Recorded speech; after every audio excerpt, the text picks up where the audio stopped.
useContext, a React hook which allows you to read and subscribe to context. But wait, what is context in React?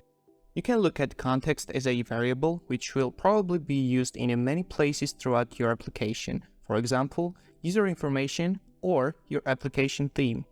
Context is better compared to plain state variable because you don't have to pass it down as a prop.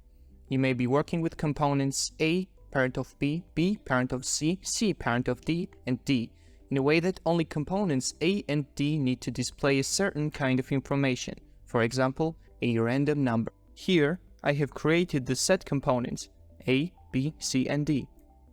In component A, we are going to create number context variable. Let us also create state variable, which will contain the actual value of the context. We do this because we will later want to change its value with setNumberToRandom function.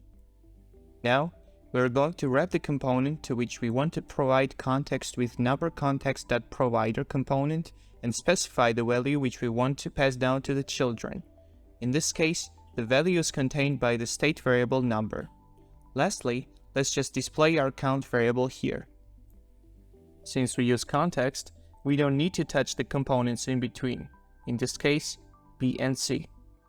In component D, we just import the context variable which we exported from the component A and extract its value using the useContext hook. Now, variable number contains up-to-date context value of ancestor component A. Let's just display it as we did previously.